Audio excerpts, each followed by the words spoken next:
hore ilaahay baa mahadle subxaanahu wa tacaala mar labaadna waxaan u mahad celinaynaa balwanta garxajis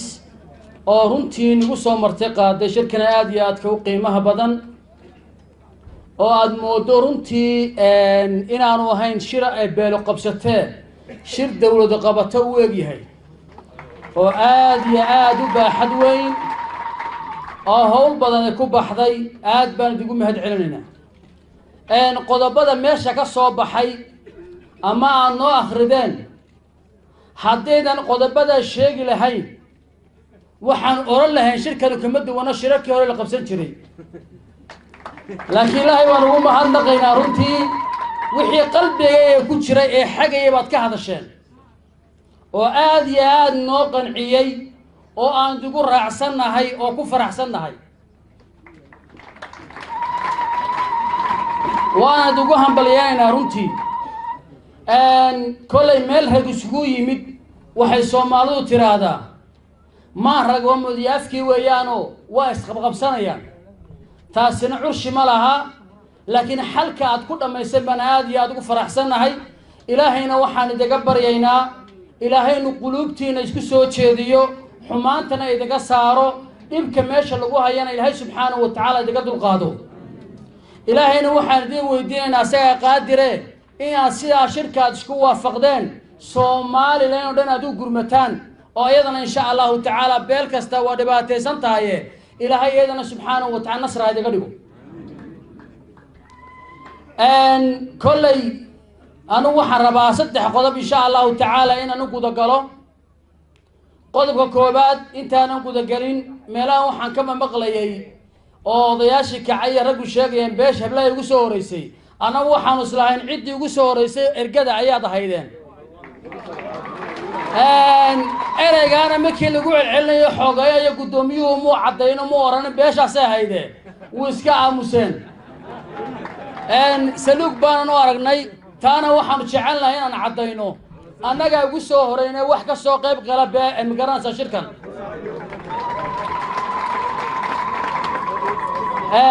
waayo dee haddii lagu sheegana waa la iska aamusaabale haddii lagu sheegay waa la sheegaaye dee anaa markaa wayna wax khasab bay noqotay inaan ka dilaacino warka intaa maraan ka tago waxaan rabaa kollay waxaan u malaynayaa mala wax xukumo soo hadal qaadab ninkii odayga ugu dambeeyey baa jire anugu kelmad baan ka oranayaa kelmaddaan ka oranayaana waxa weeye kollay shirka in la shiro waxaa kaliftay xukuumadda mid kalena wuu dhici doonaa iyadaa kalifi doontaa xaqiiqaduna caynkaa weeye cadaalad darrada iyo eexda iyo qaraabakiilka ka taagan xukuumadda talada haysa ayaa keentay inay beelu isku noqdaan ee aayooda ka tashadaan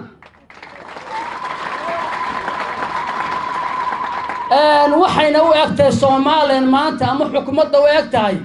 sidii ninkii odayga ahaa maamaa yar baa jirto waxa nin odayaa dhintay dabeeta wuxuu ka dhintay laba wiil wuxuu uga dhintayna saaciyo wuxuu noqday buste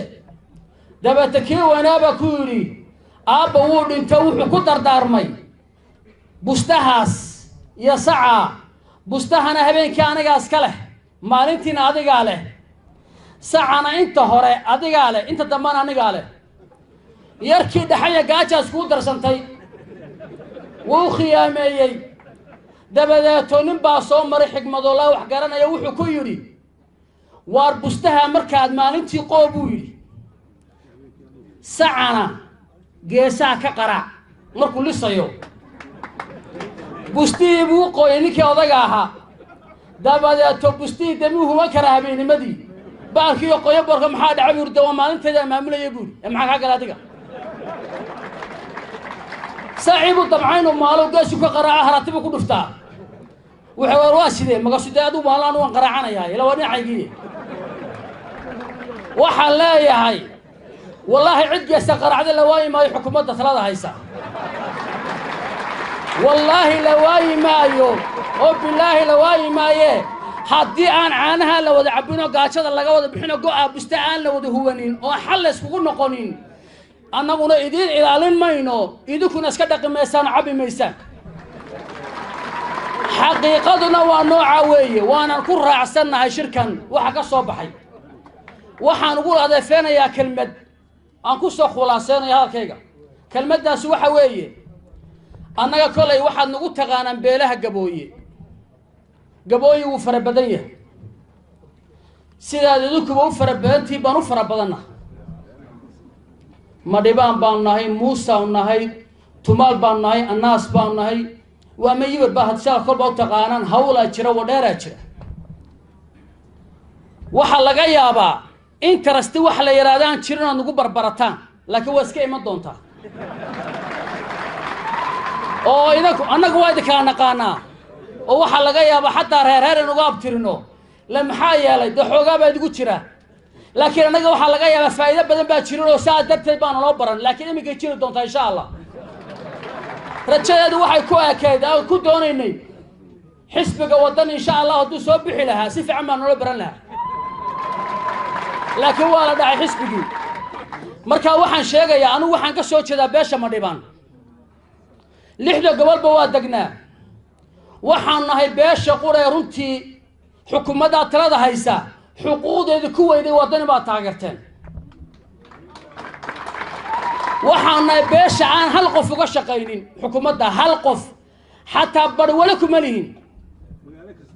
magaalo kastana waa deganay laascaanood baa deganay ceergaa baa deganay boorama baan deganay sudaankii boorama waka waa sudaan banaan dacar barbara meel walba waa deganahay wax alaaliya waxaan ku haynaana ma jirto waxaan ku weyna xuquuqdayadii iyo xaqaan ku lahayn dalka ilaa ummadii kale mucaaradka wax walba waa helayaane way nagala masuugeen waxay yidhahdeen waxaad naga raacdeen halkaas taana waa in la ogaadaa lagu baraarugsanaada oo aad ugu baraarugsanaatan waxaan ku soo khulaasanaya warkay ku soo dhamaystiraya shirkan waxaan ka baraya ilaahay subxaanahu wa tacaala inuu ka dhigo shir ay Soomaaliland ku wada badbaado midnimada iyo wada jirka wax walba inuu ugu jiraan cidii khaldan farta in lagu fiiqaa waa mid waajib oo ina saaran weeye waayo haddaanan iska qaban ninka khaldan nabigeenu wuxuu calayhi salaatu wasalaam unsur akhaaka in kaana zaaliman aw madluuma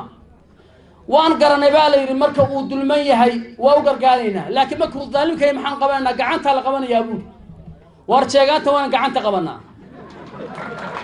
waa inaan gacanta qabanaa oo la isku soo noqdo miidaanka oo waxa lagu leeyahay 6 mashruuc waa la bixiyo 58 bay qaateen ma ilaahay ma wax lagu noolaan karaa macquul maaha waa inay noqoto wax Soomaaliland wada leeyeen loo tartamo oo cid xaq u qaato xukuumaduna waa nooca weeye marka insha Allah ta'ala idinku nagu hogaamiya kale libax baa tiimbaaleeyay anaguna waa idigu soconaa insha Allah ta'ala xaqooda waa isku tagay doonto billahi tawfiiq assalamu alaykum wa rahmatullahi wa barakatuh